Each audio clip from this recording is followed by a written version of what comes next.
जी, तो अब थोड़े से हम डिस्कस कर लेते हैं power characteristics of the wind turbine के। विंड टर्बाइन की पावर करेक्टरिस्टिक्स क्या हैं, किस तरह से हम लोग उसको एवेल्यूएट कर सकते हैं, डिफरेंट पैरामीटर्स जो हैं हमारे विंड टर्बाइन के, उसके उस पर क्या इफ़ेक्ट आते हैं।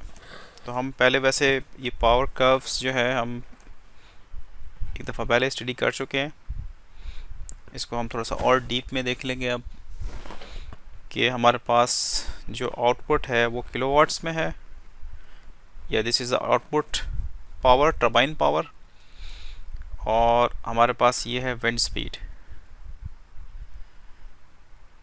इसमें कुछ पैरामीटर्स जो हमने देखे हैं, कट इन स्पीड है, ये वो स्पीड है जिस पे generator start to produce some power, ये क्या कहलाती है, कट इन स्पीड कहलाती है। दूसरी हमारे पास स्पीड आती है रेटेड विंड स्पीड, ये वो स्पीड होती है जिस पे आप मैक्सिमम पावर जो generator wind turbine generator generate कर सकते हैं आप कर लेते हैं। इससे ऊपर आप विंड टर्बाइन जो है पावर जनरेशन नहीं कर सकता, क्योंकि उसमें मैक्सिमम, फॉर एग्जांपल हियर इस वक्त आप देखें तो मैक्सिमम जो है वो पावर का जनरेटर आपका लगा हुआ होता है मेगावाट्स के अंदर। ठीक है, तो यानी कि जो कैपेसिटी फॉर एग्जांपल जनरेटर की है, ये तो मेरे ख्याल है सारे 2500 लिखे हुए। लेट्स सपोज ये आ गई 1 मेगावाट्स। तो max capacity of wind turbine generator is 1 megawatts, तो you can not generate more than this, otherwise you can damage the transformer, damage the cables. These are not rated for beyond this power generation. तो ये जो point कहलाता है वो rated wind speed कहलाता है।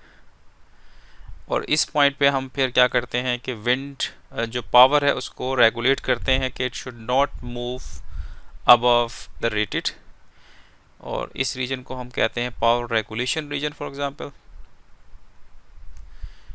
और इस रीजन को कहते हैं पावर ऑप्टिमाइजेशन रीजन। जैसे हमने पढ़ा था कि विंड रोटर की रोटेशनल स्पीड को मैनेज करते हुए हम ज़्यादा से ज़्यादा पावर एक्सट्रैक्ट कर सकते हैं।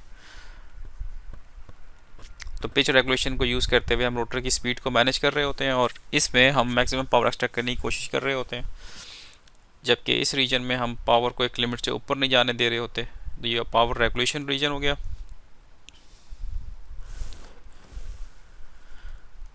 और ये पावर ऑप्टिमाइजेशन रीजन हो गया, power optimisation. Cut in speed हो गई, रेटेड स्पीड हो गई, कट आउट स्पीड हो गई। Cut out speed basically depend करती है कि मैकेनिकल स्ट्रेंथ कितनी है, टावर कितनी है, टर्बाइन कितनी स्पीड से ज़्यादा नहीं घूम सकता, या फिर जो आपका फोर्सेस हैं फाउंडेशंस वगैरह पे वो कितनी जो है वो बेयर कर सकती है, मैकेनिकल स्ट्रक्चर पे डिपेंड करता है उसकी स्ट्रेंथ के ऊपर। तो उसके बाद हम इसको पुल आउट कर लेते हैं जनरेटर को, और इसको रोक देते हैं। तो ये आप यहाँ देखें तो आपके पास कट इन स्पीड है, पावर रेगुलेशन रीजन है, ये पावर रेगुलेशन रीजन, ये पावर ऑप्टिमाइजेशन रीजन। जो टिपिकल कट इन स्पीड है that starting from 3 to 4 metres पर सेकेंड, और टिपिकल आप ये देखो कि मोस्ट ऑफ द कर्व्स जो टर्बाइन डिज़ाइन होते हैं that design at 25 cut out speed होती है मीटर्स पर सेकेंड की।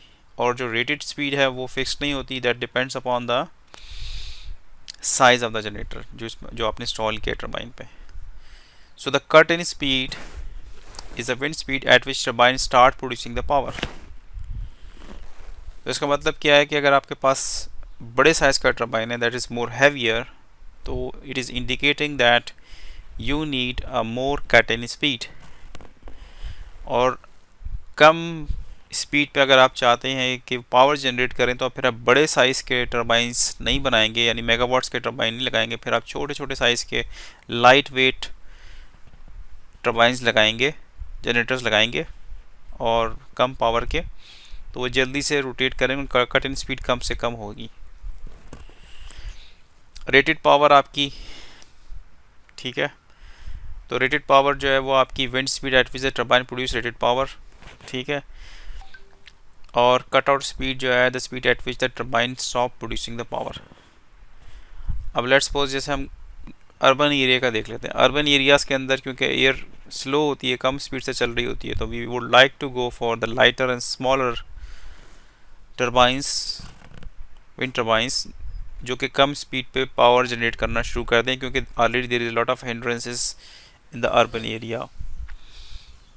सो this is one of the aspect for the design of the wind turbine. Effect of the generator size on the wind turbine.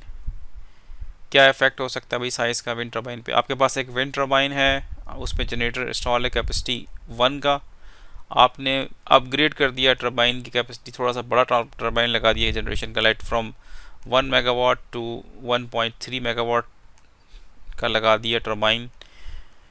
तो उससे क्या फ़र्क पड़ेगा ओवरऑल इस पावर कर्व के अंदर?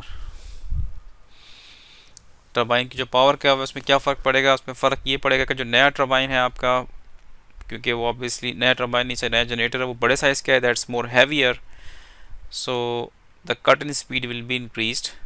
Now generator will start producing the power at little bit higher wind speed. Second thing is rated जो speed है वो भी आपकी बढ़ जाएगी। Now you can see rated speed भी बढ़ गई, क्योंकि अब आप काफ़ी ज़्यादा पावर जनरेट कर सकते हैं। At more speed you can work, and then the cutout speed you can say it remains the same. Okay तो कट आउट स्पीड जो है ना वो सेम रहेगी, और जो उसका रीज़न क्या है? उसका रीज़न ये है कि जनरेटर आपने रिप्लेस किया, आपने टावर के की करेक्टरिस्टिक्स को चेंज नहीं किया, आपने ब्लेड्स को चेंज नहीं किया। ब्लेड्स और इससे ज़्यादा प्रेशर लेने के लिए डिज़ाइन नहीं है, तो इसलिए कट आउट स्पीड में कोई फ़र्क नहीं आएगा। अगर आप जनरेट अपग्रेड कर रहे हैं तो इसका मतलब कट इन स्पीड बढ़ रही है, रेटेड स्पीड बढ़ रही है, cut out speed it remain the same.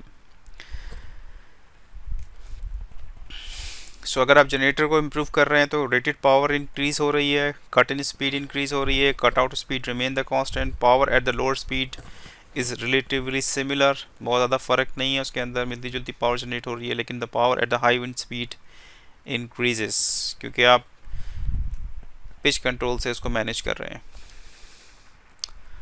Effect of rotor diameter on the wind turbine power curve.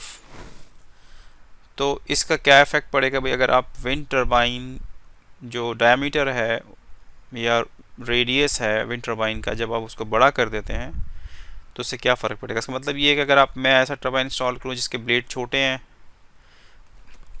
Versus मैं टर्बाइन के ब्लेड्स बड़े कर दूं, जनरेटर वही है आपका, फॉर एग्जांपल टर्बाइन के ब्लेड्स पहले छोटे थे, अब टर्बाइन के ब्लेड्स बड़े हो गए हैं, तो उससे क्या फ़र्क पड़ेगा हमारे पास? तो आप ये देख सकते हैं कि अगर आप इंक्रीज़ कर रहे हैं ब्लेड का साइज़ तो उससे कर्व आपकी एक्सटेंड हो रही है अपर डायरेक्शन में। ओके, तो आपको ये नज़र आ रहा है कि अब आपकी जो रेटेड स्पीड है वो जल्दी अचीव हो रही है। पहले रेटेड स्पीड थी समवेयर हेयर, अब ब्लेड का साइज़ आपने इंक्रीज़ कर दिया है, तो कम स्पीड के ऊपर, कम विंड स्पीड के ऊपर भी ही आप रेटेड स्पीड जनरेट कर सक रहे हो।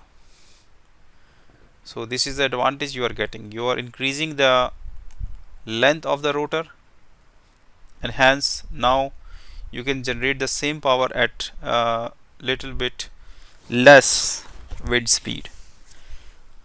Okay, so ये एडवांटेज आपके पास आ गया है कि अगर आप लेट्स सपोज आपके पास एक विंड फॉर्म है और जिसमें आपको इशू ये आ रहा है कि because of some urban installations now the wind speed is in general decreased and I am not able to generate the power that I could have because of the low wind speeds.